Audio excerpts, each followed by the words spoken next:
This is Radio Metropolis.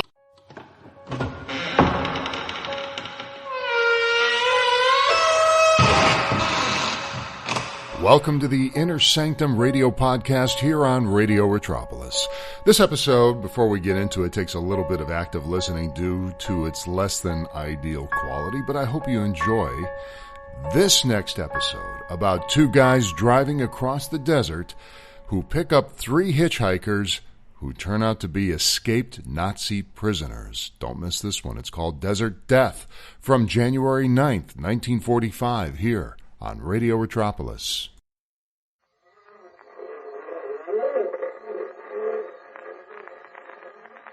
Good evening, friends. This is Raymond, your host. Welcome again to the Inner Sanctum. Come in, won't you? You'll have to excuse me for not getting up, but I have an awfully stiff neck. You see, I was out with a certain lady last night who collects very curious things. She spent the first half of the evening telling me how wonderful I am, but after that, well, it's one thing when a girl tries to turn your head. It's another when she tries to twist it off. Well, now let me invite you to come to the desert and hear the story of Desert Death. It's an original tale written by that spinner of surprise stories, Robert Newman. And our star tonight is Horace Graham.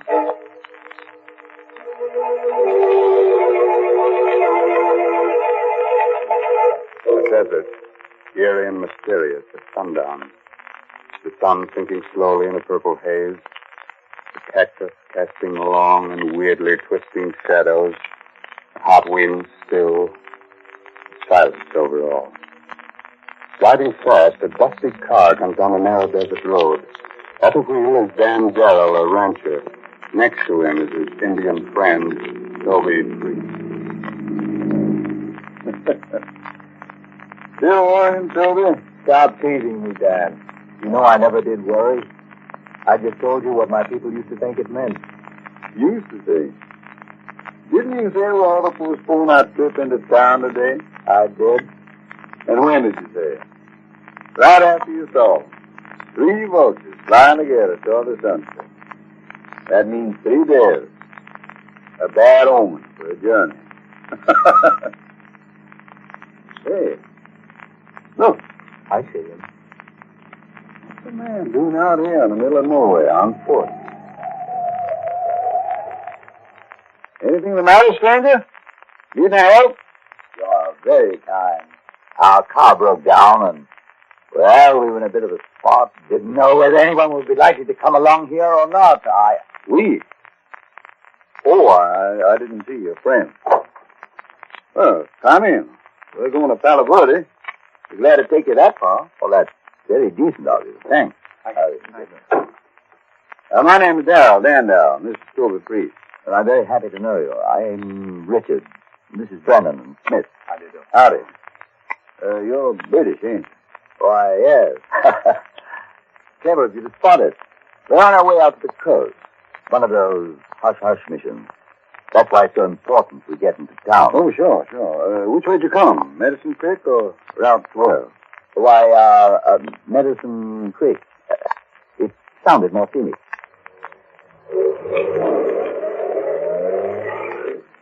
You're lying, Dad. You know that, don't you? What makes you say that? Toby? Use your head. He doesn't look. Mr. Darrow, surely it's considered rude to whisper in front of strangers, even here in America, isn't it? Huh? Oh, sorry. Yes, I'm sure you will be. But first I must insist on knowing what you were saying.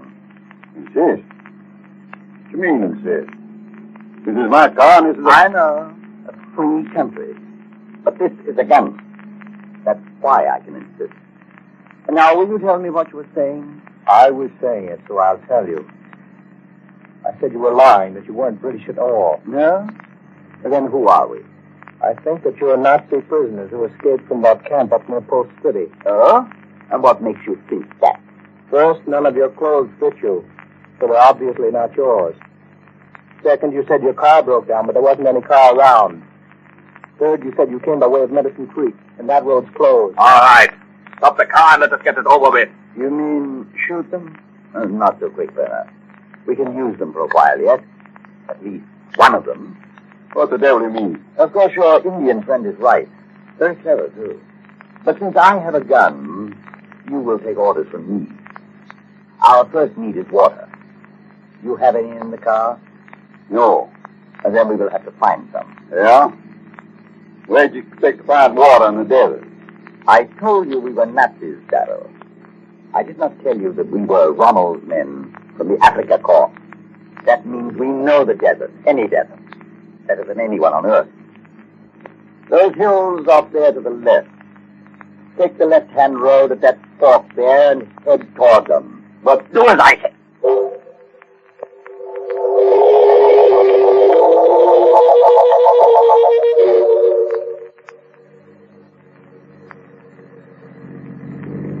How much further you want me to go up this wagon track? Slow up. Isn't that, yes, the shack right next to the cliff. Stop. Looks deserted, but there, next to it. Is that not a well? It should be. Brenner, go see if there's any water in it. Jawohl, Herr Colonel. You two come with us. We'll go look at the shack. What is this place? Those terraces up there on the cliff. A pueblo. Cliff dwellings. Centuries ago, my people lived in villages like this. There is water in it, Herr Colonel. Even a bucket to get it up with. Good. Come into the house. Match, Smith. From the dust, I'd say no one had been here for a good many years. Prospector's cabin, wasn't it? Probably. That means... there's what I want. Shuttle. What the devil do you want that for? Want to dig yourself a grave? Yes, Darren. Exactly. But not for me. Huh? What you mean? Precisely what I said. Sit down. Make yourself comfortable, and I will explain things to you. I'll stand if you don't mind. Oh, not at all. We Nazis are very objective, analytical people. We decided we needed a car to make our escape in. Now we have one. We also decided we needed someone to drive the car and get us safely across the border. That means we can use one of you. The other one will die. You wouldn't dare. My dear Darrow, outside of the thousands of men we killed in North Africa, who don't count, we killed at least 2 guards in making our escape. Do you really think one more death means anything to us? The only question is, which of you shall die? This one here. He talks too much. Well, that's not quite fair, Brenner. He's just, shall we say, less stoical than the Indian. On the other hand, I think that in the long run, he would probably prove easier to handle, less dangerous. That means that the Indian dies. What? Why, you... Thank you, Brenner. Smith, take the gun, the shovel, and our Indian friend, and watch over him while he digs his grave.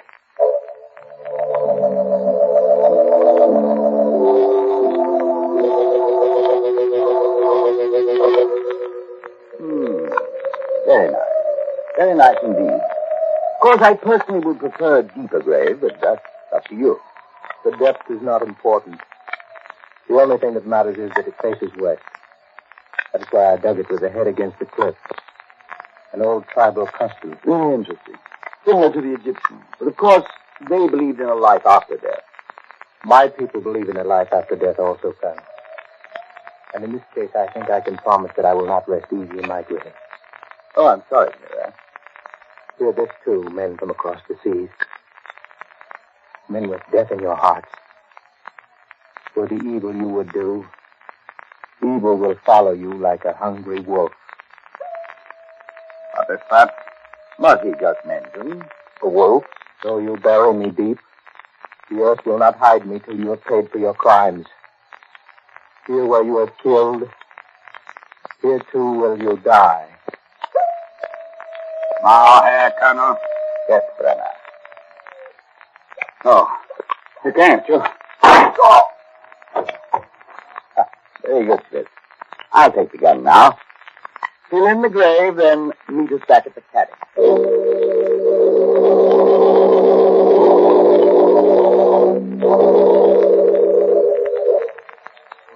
What a place. It's Western Qatar. I wish you'd sit down, Darrell, and stop staring out of the window. You're worried about your friend. I brought him very nicely. I'm not worried about him. I'm thinking about what he said before you killed him. I should think that you think about it, too. Perhaps. We have had more curses played on us in more languages than you have hairs on your head. What's that? Must be the wind. No, it is different. More like some kind of musical instrument. But there's no one around here but us. There hasn't been anyone living in those houses up on the cliff for centuries. It's just the wind, I tell you. But if you want to, go take a look. Go take a look, I said. All right, Efron. It's too dark. There's too much sand blowing to see anything. But wait. Go there near the foot of the cliff. There's something. It looks like... It's Rita. She's lying there. Out of his grave. So you bear me deep. The earth will not hide me. You are paid for your crime. Here where you are killed. Here too. Where you die.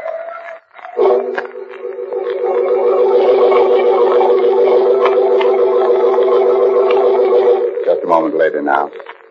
The three Nazis are still standing at the open door of the deserted cabin, staring out into the darkness. And the colonel turned sharp. Bless death. What was that you said, Darrell? I was just repeating what Silver said. Before you murdered him. It's true, Herr Colonel. That's what he did say. The earth will not hide me. And there he is out of his grave, lying there. Fine Nazi, you are. A fine example of the Africa Corps. Listening to the ravings of a savage in the living room. Smith, where did you bury the Indian? In the sand. Then this wind came along and blew the sand away. And that's all. And that's strange. Another trick of the wind. But if it bothers you to see him lying there, go on out and bury him again. Deeper this time. No, Herr Colonel, no. Now, that's an order. Jawohl, Herr Colonel. And Schmidt seems to be getting a bit rattled.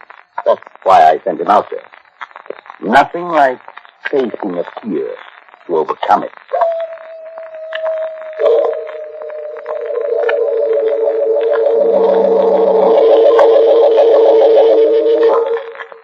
And Ulrich, do you not think it is about time that Schmidt came back? He's only been gone about 5 or 10 minutes. I told him to dig the grave deep this time. I know, but I do not see him out there anywhere. Well, how could you expect to when it's so dark and when the sand is blowing like that? Maybe you'd better go out and see what's taking so long. And you too, Mr. Darrell, if you don't mind. Not at all. Smith! Smith, where are you? Blasted idiot. Probably wandered off into the desert. Smith! Look, the Indian, he is still lying there.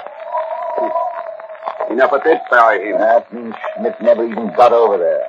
Must have lost his way right after he got outside. Smith! I think you can save your breath, Colonel Ulrich. Come on over here. The well. Huh? What are you talking about? Smith said, Well, why are you looking at me like that, brother? Exactly as I said. He lost his way in the darkness, the sandstorm, fell down the well. Yeah, I guess that is what must have happened. Actually, you, Mr. Darrell, since you discovered Schmidt, you shall have the pleasure of burying your friend the Indian again. Jawohl, yes, Colonel. I'm sorry, I never did appreciate the American type of humor. Now get busy with that show. Yeah, just point out that well, it's easy for you to knock me down when my hands are tied. Not so easy for me to use a shovel. Oh, I intend to untie you. But please remember always that I have a gun. And that Brenner and I have every intention of getting away from here.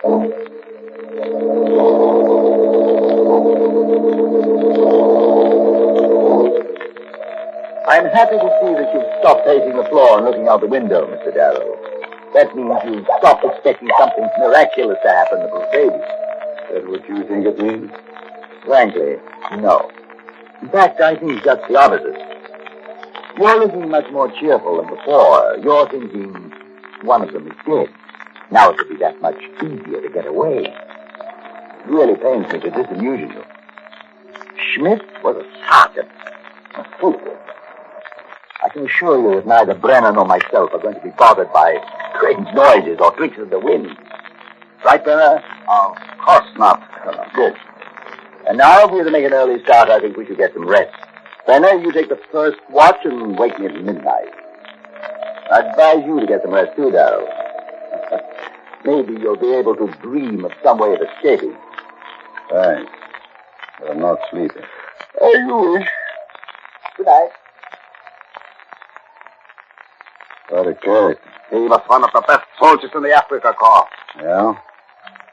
Where's Africa Corps now? Where are you? This isn't Africa, Brenner. This is America.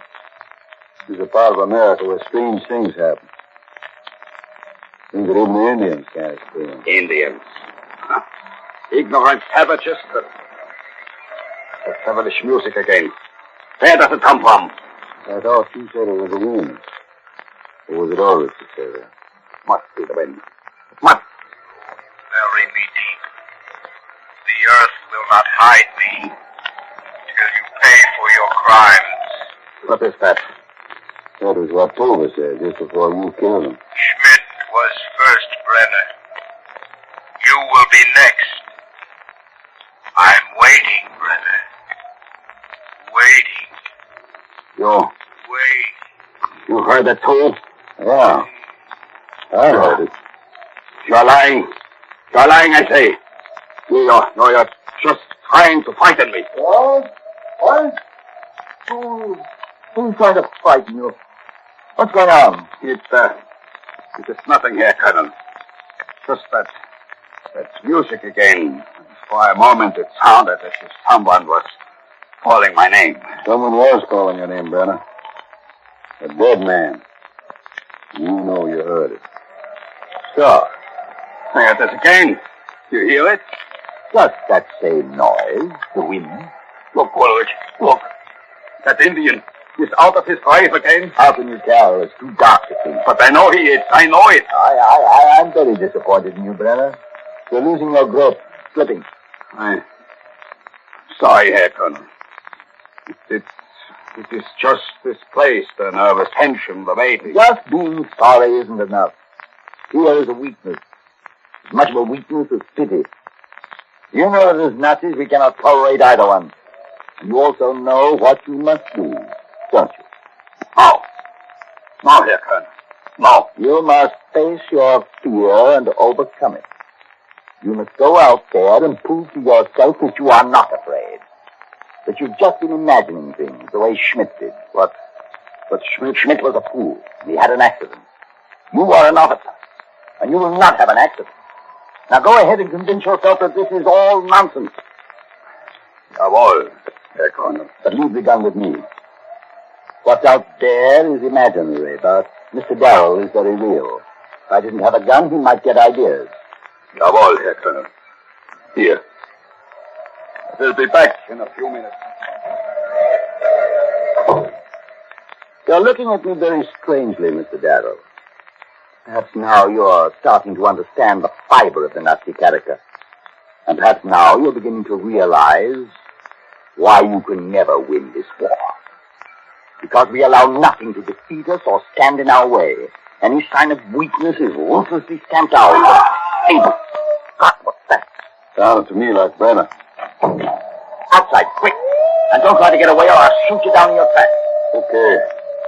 Which way? Across the cliff, where we buried the Indian. That's where he went, and... What's that over there? My guess is that it's your friend, Brenner. Maybe you better make sure. It is Brenner. Dead. Strangled. So it was all imagination, huh? Just face your fear and overcome it. Aren't you feeling just a little frightened, Colonel? Yeah. No. There's some rational explanation for everything that happened. Look. The Indian. He's out of his grave again. And that's the answer. He wasn't dead. The fish will take care of him. There. And you will notice that even at a moment like this, I look ahead. 1 shot before, and 4 now. That still leaves 1 bullet for you, if it should prove necessary. You think of everything, don't you? Yes, my friend, everything. Now get into that car. We're not going to wait until morning. We're leaving here right now. I thought you had everything figured out. You weren't frightened. What's that? What's what? That noise, that music. It's like the music we heard after we killed the Indians. I don't hear anything. Oh, but you must hear it. You must. Listen. It's coming from over there. For the evil you have done, evil will follow you like a hungry wolf. Though you bury me deep, the earth will not hide me till you have paid for your crimes. Did you hear that? Did you hear it? Yeah. I heard it. Here where you have killed, here too will you die. No. You're dead. You're dead, I tell you. I killed you. First Schmidt, then Brenner, now you. But you're dead, I tell you. And the dead don't speak. I can't be really hearing you unless... Mad. No. I can't let that happen. I can't. There's one way. The Nazi way. A way to fool you all. This is why you'll never beat us. Never! Never!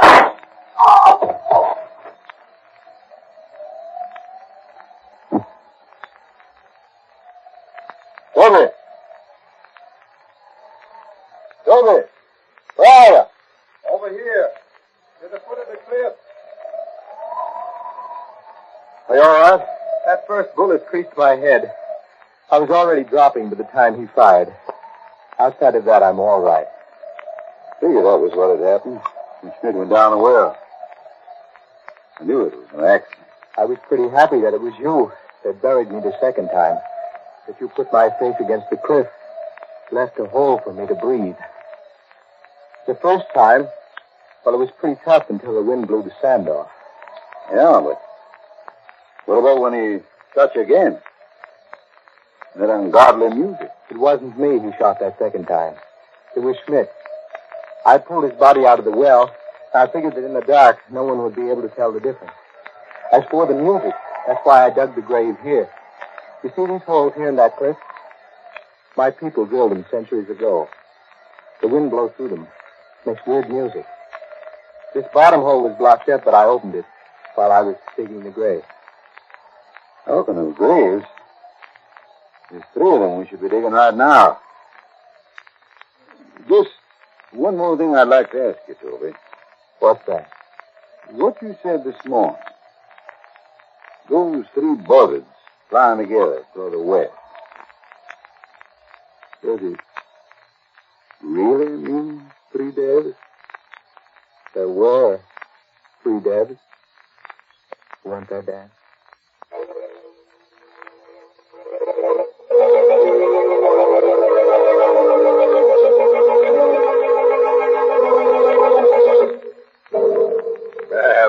Boy, Toby. Never give a Nazi an even break. Unless it's in the neck. As for our 3 visiting murderers, they may not like our sense of humor, but they can't complain about our poetic justice. After all, it was in the desert that they got their just. Desert?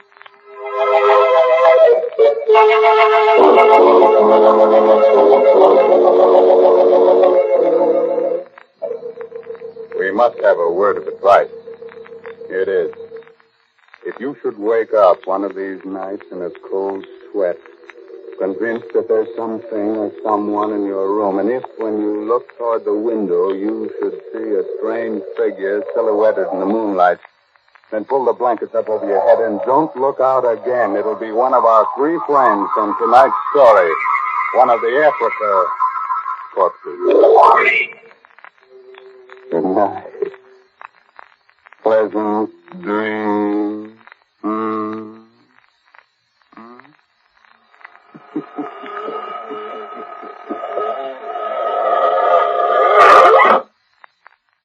That was Desert Death from January 9th, 1945, here on the Inner Sanctum radio podcast on Radio Retropolis. As I warned you, this was a tough listen due to the poor quality of the audio, but I hope you stuck with it.